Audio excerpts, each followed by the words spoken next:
If you're not doing mistake, it means you're not working. If you're not doing a mistake, it means you're not doing anything. If you work, you fail. We have to learn from our failures.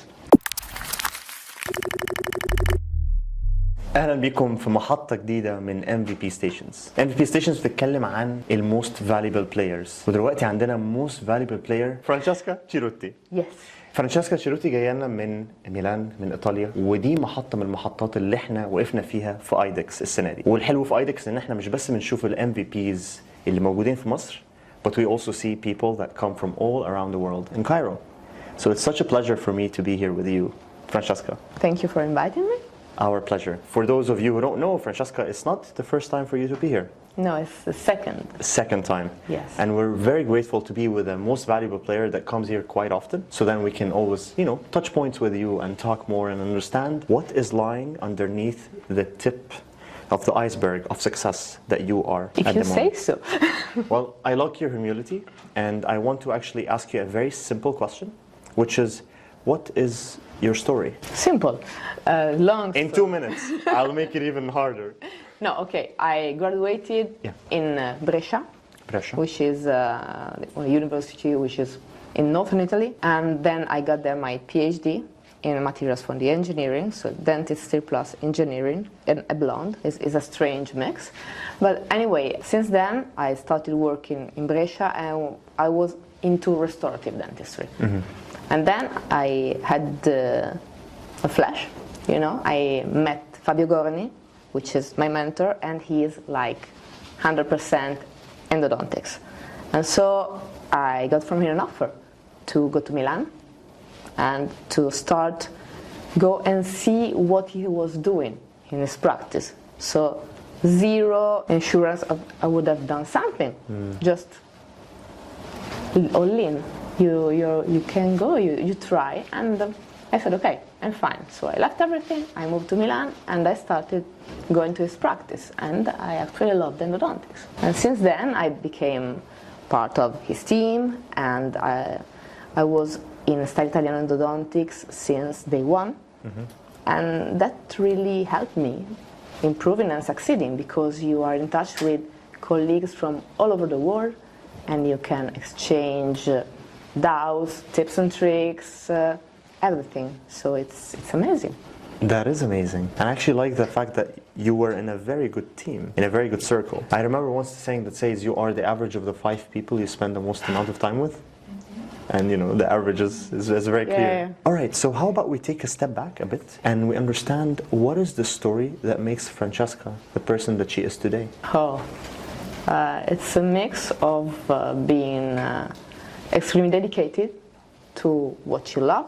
Yeah. So first you have to understand what you love, which is not always so easy, because you have to try and maybe fail in some field before finding what really suits you. And then consistency. So go again and again and again until you find a good quality in what you are doing. And third, probably the capability of organizing time and people, because in a teamwork, and you know it better than I do since you have a business background, it's very important that everyone knows what he has to do, when it has to do it, and why. And so that's the secret, I think. That's the secret recipe. Yes. Oh, I love that. Well, speaking of secrets, I want to drill down a little bit more, because when we were speaking before going live, we talked about how in Egypt there's a lot of dentists and there's competition and it's quite high. And I was surprised to know that this is actually the same story in Italy. So what do you do? You have to be different somehow. So my approach is you are never going to have patients that come back to you and bring your family if your only strength is in the price they pay. Because at the moment in Italy there's like a run on the person who makes the crown for the lowest price. Okay? But we're starting a war between the pores. So you will always find someone who can make it cheaper than you do. Yes. The quality is lower. The patient doesn't receive a good treatment. So you cannot do that. You have to just position yourself in a way in which you're extremely good at doing that particular thing, or you're extremely good at making your patient feel good, well treated, in a good environment, and experience. We were talking about experience. You need to give a good experience to your patient together with a good therapy at a fair price. It's not easy at all. It's not easy. But I think it's the only way to survive in this jungle. It's a jungle indeed. It is. Especially the fact that you said there's price wars, and that's such a dilemma because it does happen in Egypt, of course, like any other country, is people think, all right, how can I go cheaper? And the other day I was talking with an innovator. He wants to create those lights for the cameras. And all he was thinking about is like, how can I make this, $20 cheaper, $30 cheaper? Until he reached the point where he cannot make a good light anymore. So where do you go? Where do you go from there? Exactly. So what you're saying is, the proposal is you can mix the quality, which is good, yet you're trying to also give something a little bit more than just quality and price, but it's the experience. Yeah. That is something that's memorable. Yeah. But then you mentioned something, which is the being different, having a different angle. Okay. What does that really mean? I'm not going to spill all my secrets. No, I'm joking.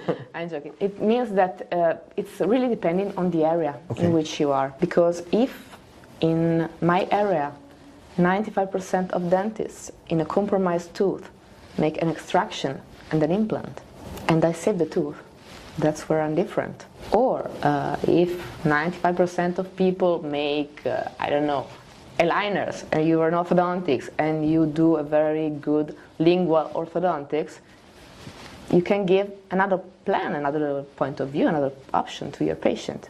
So you have to try to be that guy to which the people go when they have that particular problem. So you agree? No. I definitely agree. I'll tell you something, like, this resonates so deeply with who I am as a person, I think. It became part of my identity, where usually, whenever I looked at, for example, when I was doing my PhD in dental materials, everybody was doing the filling materials in a certain way. And then I was thinking with my professors, like, can we do it differently? Like, just a question, like, can we do it differently? I was not differentiating while I was doing my PhD. I wasn't competing with anybody, really. But it was just the idea that, what can we do? And funny enough, we actually did a design between two different composite layers that was actually inspired by the measurements of the pyramids of Giza in Egypt. Really? Yes, at a microscopic level. A lot of people don't know this, but this was in our team. Like, we said, yeah, let's follow the same structure of the pyramid, the biggest pyramid in Giza. So I get you. That was the difference, and we saw actually a lot of improvements in the fracture behavior. So it was like a little joke, but it worked. It worked. Just for thinking, can I be different? So a lot of people are looking at you as a success model, and they only see the tip of the iceberg.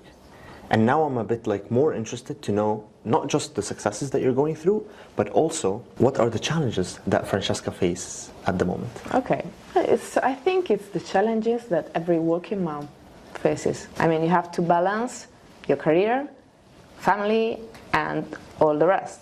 And also, since my career is like dentist and going around the world and making lectures, I have like 1, 2, 3 jobs per time, because I have the dentist job, I have the lecturer job, and then I have the job to raise my daughter. Yes. So I have a great network of support. Otherwise I would not be able to do it, because my husband is great and he supports me all the time.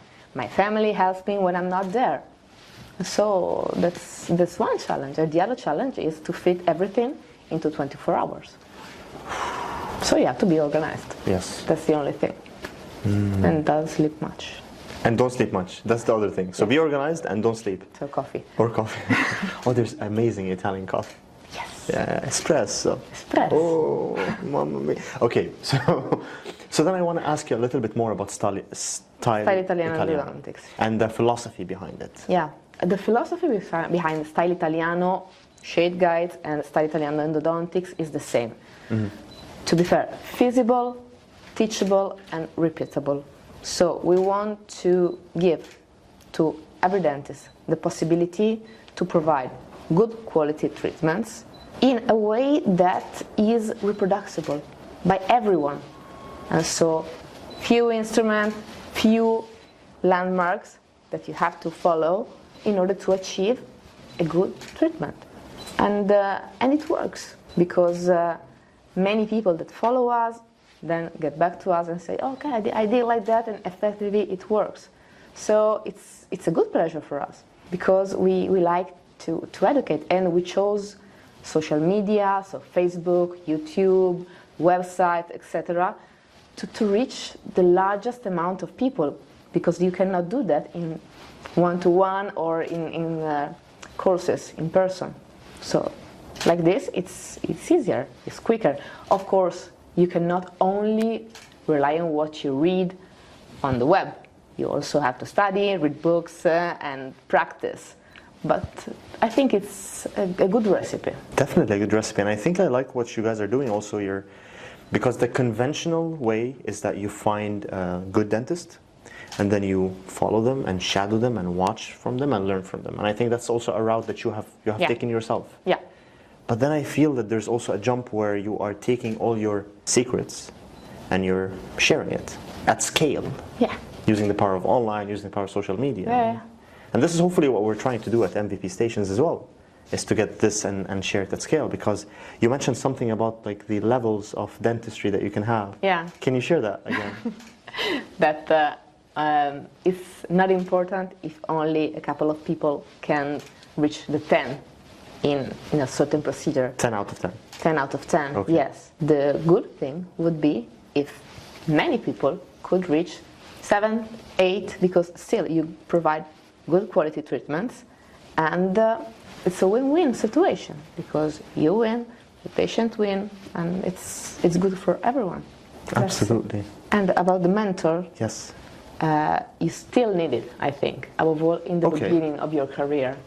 When you are deciding which branch you want to pick or whatever, you have to find someone that inspires you, because he has a good clinic, because he has a good approach, because, I don't know, you choose, but you find that person, you shadow him, follow, ask questions, and then when you have learned enough, you can find another one in another subject, but just keep getting inspired by other people. Yesterday there was a very nice lecture by Abdullah Abu Halima on broken file removal. Mm-hmm. You learn something every time by other colleagues, because he did a thing that I had never had thought about, and it was like this genius. But you learn every time from everyone. So let's just keep our mind open and try to get the best of the situation. That's so nice to hear. That's so nice to hear. Can I know what was the genius thing that he did? He was bending an ultrasonic tip in the direction of the file, so when you are not seeing exactly what you're doing, you follow the direction of the bent tip. Smart. Smart? It's a little thing, and it's like it hits the spot. That is really nice. And so if we take this journey real quick for our audience, the recipe for success is working quite diligently.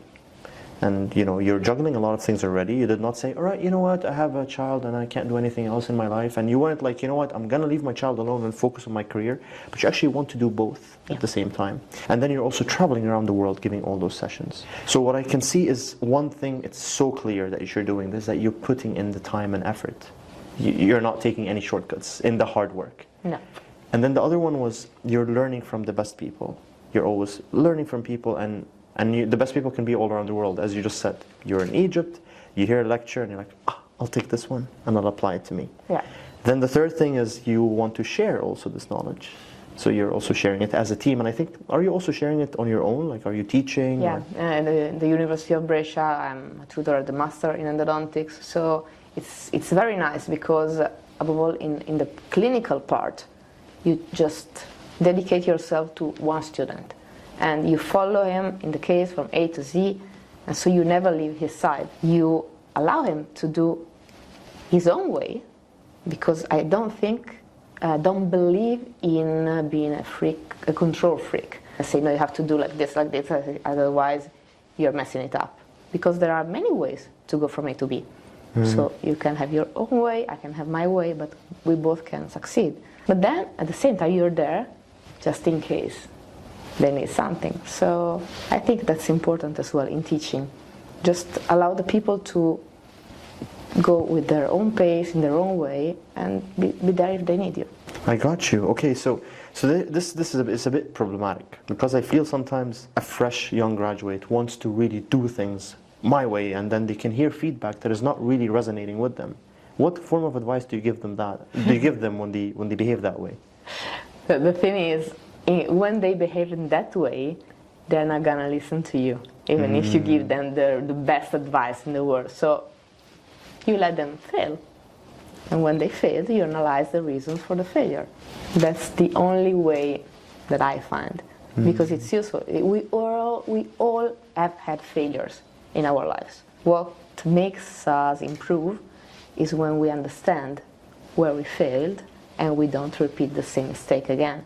We will do another mistake, for sure. Oh yeah. If you're not doing a mistake, it means you're not working and you're not doing anything. If you're not doing a mistake? It means you're not doing anything. If you work, you fail. In dentistry, at least. At least one failure you have in your practice. At least. If not more. So we have to learn from our failures. It's the only way. That's such a beautiful and positive way to look at failure. Yeah. It's like if I'm not failing, I'm not working. That's so beautiful. And actually to leave the people that you work with the space to fail and to learn from their failures, not to take it away from them and to protect them from everything. You will not always be there. Yes. I also believe that in educating my child. I mean, try. And if you fail, I'm here. But you cannot protect people from everything and from themselves above all. So they have to do their own path. I agree. That's very well said. It's quite motherly as well if you think about it, right? It's the wise, it's the kind of the wise nurturing. Yeah. Old people give wise advices. You're not that old, but yeah, sure. It's like, it's debatable. Well, then I want to ask you a final question. If you can go back in time and sit with the 18-year-old Francesca and give her one piece of advice, knowing what you know today, what would you tell her? Keep pursuing your wishes. Keep searching for what you want. Because at 18 years old, Francesca wanted to be a dentist and wanted to go around the world. So, yes. Wow. You are exactly where you wanted to be. Yes. I'm lucky girl. That's so nice to see. And so nice that we have also the secret recipe. Thank you so much, Francesca. Thank you. I really appreciate it. It's been a lovely conversation. Thank you very much. ودي كانت محطة كمان من MVP stations, الموست valuable players. كل واحد أو واحدة فيهم في محطة، وكل المحطات دي دلوقتي بتتابعوها من idex. فكان معكم طارق عمران وفرانشيسكا. Hold on. Why did I forget it? No, I forgot. Francesca. ومعانا فرانشيسكا، وقابلكم في حلقة تانية من MVP stations.